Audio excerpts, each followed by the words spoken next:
Suman TV ప్రేక్షకులందరికీ స్వాగతం.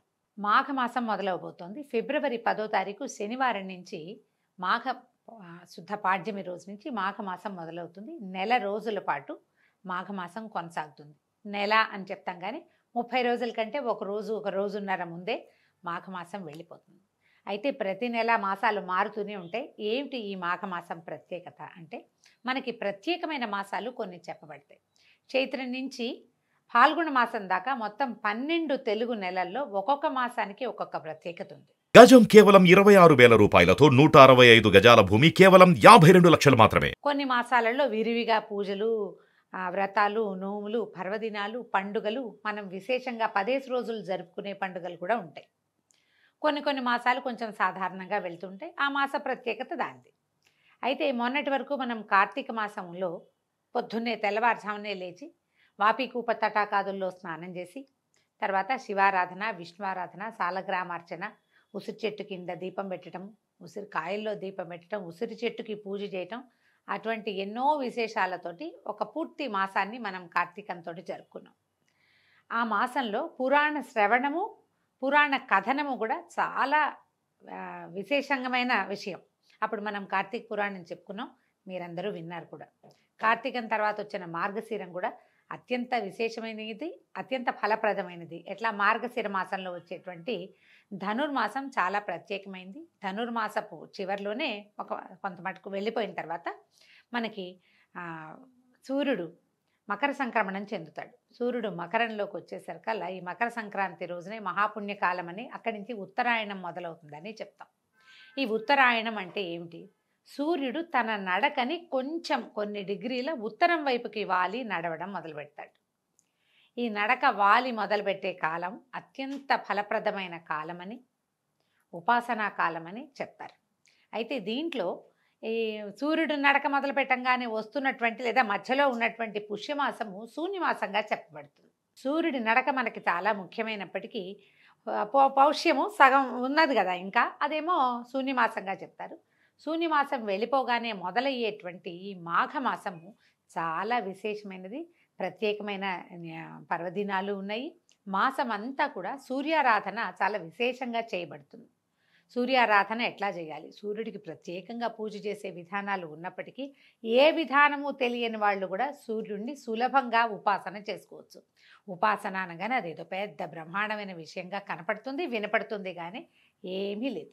పొద్దున్నే స్నానం చేయటం, సూర్యుడికి ముఖం చూపించటం, చూడడమే ఎదురుగుండా సూర్యబింబానికి. ఇలా ఆయన ఇట్లా బయటకు వస్తూ ఉంటాడు, మనం చక్కగా ఎదురుగుండా నిలబెడతాం. సుస్నాతులై చక్కగా స్నానం చేసి, దీనికోసం మళ్ళీ మనం నదికో వాపీకూప తటాకాదులకో వెళ్ళక్కర్లా, ఇంట్లో స్నానం చేసినా సరిపోతుంది. వాపీకూప తటాకాదులకి ఏదైనా నదీ స్నానము, సముద్ర స్నానము చేస్తే మరింత ఫలప్రదము, విశేషము. చెయ్యలేకపోయినా తప్పులేదు. ఇంట్లో స్నానం చేసిన సూర్యోదయం అవ్వగానే సూర్యబింబాన్ని చూసి, మనకి అవకాశం ఉండి కుదిరితే ఓ చిన్న రాగి పాత్రలో కాసిన మంచినీళ్ళు తీసుకుని, అందులో ఓ తులసి దళమో 2 అక్షింతలో ఓ చిన్న పువ్వో వేసి సూర్యుడికి ఆ చెంబు చూపించి నమస్కారం చేసి, ఆ చెంబులో ఉన్న నీళ్ళని సూర్యుడి కోసం అర్ఘ్యమిస్తున్నట్టుగా భావించి, మంత్రాలు వచ్చిన వాళ్ళు మంత్ర విధానం చెప్పుకుంటారు, మనకి రాదు, మనం ఇలా చేయొచ్చు. ఏదైనా పచ్చని చెట్టులో ఆ నీరుని సూర్యుడికి చూపిస్తూ కనుక పోసేస్తే సూర్యారాధన పూర్తయిపోయినట్టే. మీరు విశేషంగా చక్కగా పాలతోటి పాయసం ఉండి నివేదన పెడతాము అంటే మహత్తరంగా ఉంటుంది. అది సాగకపోయినా నమస్కారము, అర్ఘ్యప్రదానము చాలా విశేషాన్ని సంతరించుకున్నాయి. ఈ నెల రోజులు కనుక సూర్యారాధన, సూర్యోపాసన చేసిన వాళ్ళకి ఆరోగ్యం సిద్ధిస్తుంది అని చెప్తారు. ఇది చాలా విశేషమైనదని, ఎన్నో రకాల పాపాలు చేసిన వాళ్ళు కూడా ఈ ఉపాసన వల్ల దాన్ని పోగొట్టుకోగలుగుతారని చెప్తారు. కార్తీక మాసంలో లాగానే ఈ మాఘమాసంలో కూడా మాఘ పురాణం వింటాం, అంటే మాఘమాస మహాత్మ్యాన్ని వినడం కూడా చాలా మంచి విషయం. మాఘమాస వైశిష్ట్యాన్ని చెప్పేవాళ్ళు, వినేవాళ్ళు కూడా తరిస్తారని, ఎన్నో రకాల పాపాలు అవి పోగొట్టుకోవచ్చని, తర్వాత ఆరోగ్యం కూడా సిద్ధిస్తుందని చాలా విశేషంగా చెప్పబడింది. సో ఈ రోజు నుంచి రోజు పొద్దున్నే లేదా ముందు రోజు సాయంత్రమైనా మనం మాఘ పురాణం చెప్పుకుందాము. సాయంకాలము రిలే మన వాళ్ళు ట్రాన్స్మిట్ చేస్తారు, పొద్దున కూడా వస్తుంది.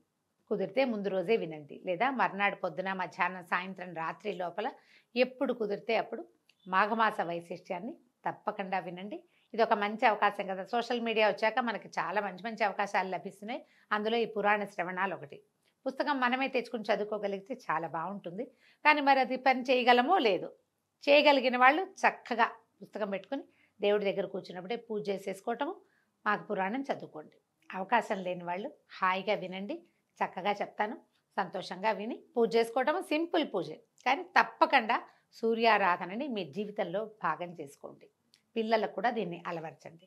సో ఇవాళ నుంచి మన మాఘ పురాణం మొదలు పెడతాం. ఏం చెప్తున్నారో చూద్దాం. మాఘ పురాణంలోని మొదటి అధ్యాయంలో ఉన్నాం. భరతభూమి పవిత్రమైన పుణ్యభూమి. ఇందు నైమిషారణ్యము సకల పురాణ పురుషులకు, మహాయోగులకు, మహర్షులకు నిలయమైనది. అందు సౌనకాది మహామునులు లోక కళ్యాణార్థము ఒక మహాయజ్ఞాన్ని తలపెట్టారు. మరి మహర్షుల జీవితం అంతా మానవ శ్రేయస్సు కొరకే కదా. నిజంగా చూడండి, మనకి 12 నెలలు ఉన్నాయి. జనరల్గా మనం ఏం చెప్పుకుంటామండి, పోయింది పొల్లు, ఇవాళ రోజు పోతే నిన్నటి రోజు పోయింది, ఇవాళకి రాదు, ఏది రాదు. నిన్న చేసేసింది ఏది ఇవాళ మనం మార్చలేము. ఒక్క నిమిషం కూడా పోయిన కాలం తిరిగి రాదు. కానీ మనకి నెలలు మాత్రం తిరిగి వస్తాయి, ఆ ఋతువులు తిరిగి వస్తాయి, పర్వదినాలు తిరిగి వస్తాయి. ఈ సంవత్సరం మాఘమాసం ఏమీ చేయలే, పొద్దున్నే ఒక్కరోజు కూడా పొద్దున్నే లేచి సూర్యుడి మొహం చూడలేదు. వచ్చే సంవత్సరం చూడు పోని, నిరుడు చూడలేదు, ఈ ఏడాది చూసేందుకు మనకు అవకాశం ఇస్తుంది. మిగిలినవన్నీ వెళ్ళిపోతాయి కానీ ఇవి మాత్రం వెళ్ళవండి. మనం పోగొట్టుకున్న కాలం పోతుంది.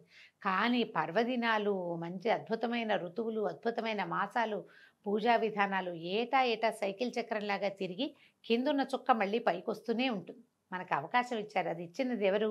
మన మహర్షులే. వాళ్ళకి ఎప్పుడూ కృతజ్ఞులుగా ఉండాలి. తప్పకుండా ప్రతి మనిషి ఋషి రుణం తీర్చుకోవాలట.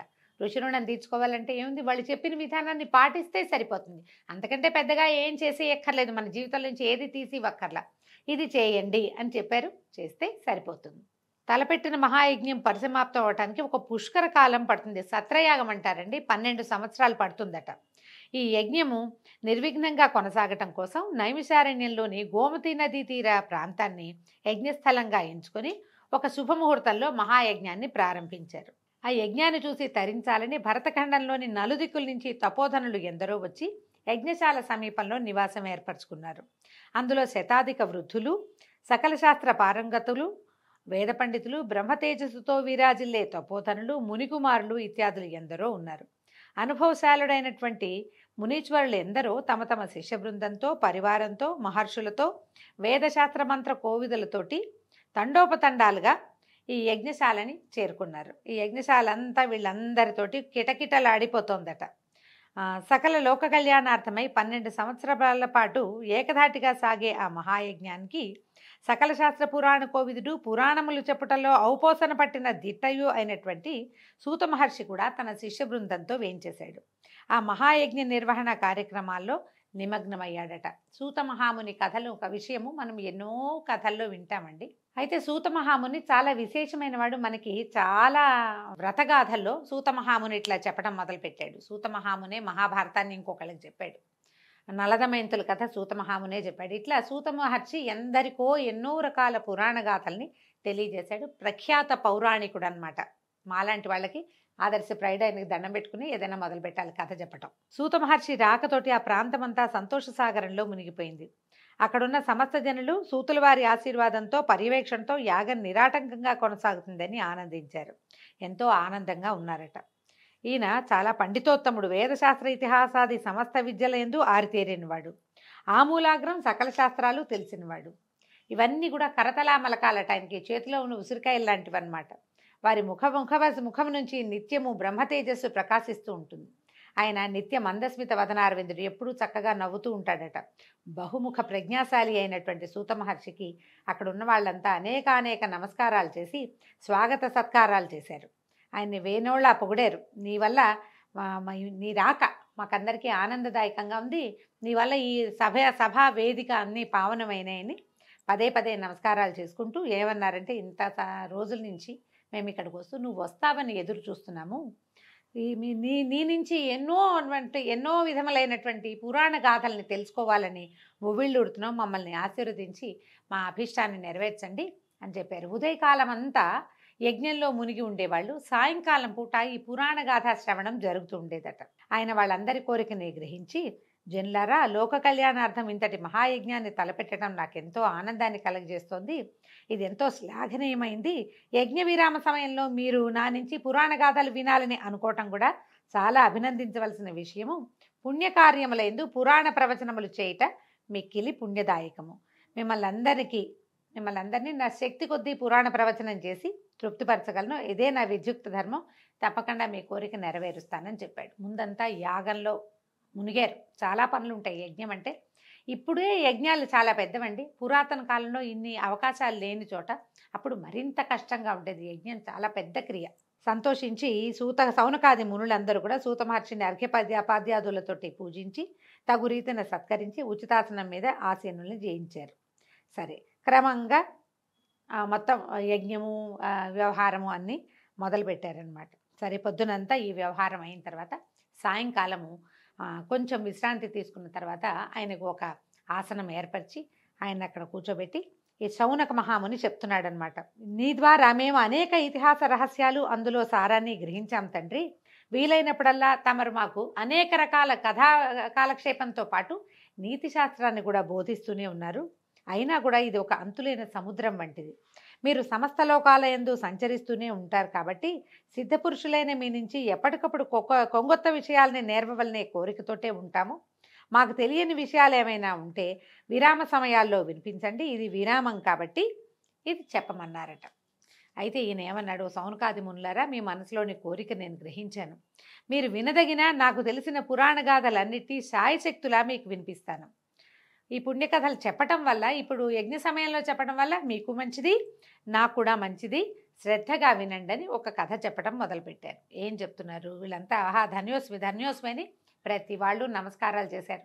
కథలు వినటం ఎవరికైనా ఇష్టమేనండి. కథని ఏదో ఒక గాథ, ఏదో ఒకటి కల్పిత గాథ కాకుండా నిజంగా జరిగినది, ప్రత్యక్ష నిదర్శనం కలిగిన విషయాన్ని సాకల్యంగా ఆమూలాగ్రం శ్రీ నుంచి శుభం వరకు మొత్తం కథ అంతా ఎవరైనా వివరంగా, మళ్ళీ అందులో జరిగిన సంఘటనల్ని ఎంతో కొంత విస్తరంగా చెప్తుంటే ఇంటర్ప్రిట్ చేస్తూ అసలు ఉద్దేశం ఏమిటి, కథాగమనంలో వచ్చినటువంటి విశేషాలని మరింత విశదీకరించి నీతి వాక్యాలతోటి కనుక తెలియజేస్తే జీవితానికి ఎంతో ఉపయోగపడుతుంది. పురాణ శ్రవణం ఎప్పుడు మంచిదేనండి. ఈ సౌనకాది మునులు వాళ్ళంతటి వాళ్ళు ఎంతో తపస్సు చేసుకోగలిగిన వాళ్ళు, స్వయంగా తపస్సులు, ప్రతి వాళ్ళు పండితులు అయినా కూడా మనకంటే పెద్దవాడు చెప్పేది వినాలన్న వినయం ఉండటం ఇక్కడ చాలా విశేషమైన సంగతి. అయితే ఇప్పుడు ఏం చెప్తున్నారంటే, ఓ మునులారా, మీ కోరిక చాలా నచ్చింది నాకు. అయితే మీరు ఏం వినాలనుకుంటున్నారు అని అడిగేసరికల్లా వీళ్ళు ఏం చెప్పారు, అక్కడున్న ఆయన ఒక పెద్ద మనిషి, ఒక మహాముని చెప్తున్నారట. పురాణ పురుష, పద్మపురాణాంతర్గతమైన మాఘమాస మహాత్మ్యాన్ని వినాలని ఉత్సుకతతోటి ఉన్నాము. కాబట్టి మాకు మాఘమాస మహాత్మ్యము, ఆ మాసంలో ఆచరించవలసినటువంటి విధి విధానాలను, ధర్మాలను వినిపించి మమ్మల్ని ధన్యులు చేయమని అడిగారు. దాంతో సరిగ్గా చెప్పబోతున్నారనమాట. మాఘ పురాణం వినటం ఎల్లరకు శ్రేయోదార్ఘ్యమే. ఈ మహాయజ్ఞ పుణ్యకార్య సమయంలో మాఘమాస మహాత్మ్యం వినిపించే మహద్భాగ్యం కలిగినందుకు నాకెంతో సంతోషంగా ఉంది. సావధానులై వినమంటున్నారు. ఓ మునిశ్రేష్ఠులారా, నేను రోమహర్షణ మహర్షి కుమారుడను, వేదవ్యాస మహర్షికి ప్రియ శిష్యుడను. నా తండ్రి సకల శాస్త్ర కోవిదుడు అగుట చేత ఆయన వద్ద నుంచి నేను సకల శాస్త్రాలు అభ్యసించాను. అదీకాక వేదవ్యాస మహర్షికి ప్రియ శిష్యుడిని అయినందువలన నా గురువుగారి దయ వలన నాకు అబ్బిన జ్ఞానమంతటిని 10 మందికి పంచిపెట్టి పరమాత్ముని సన్నిధిని చేరాలనే కోరికతోటి ఉన్నాను.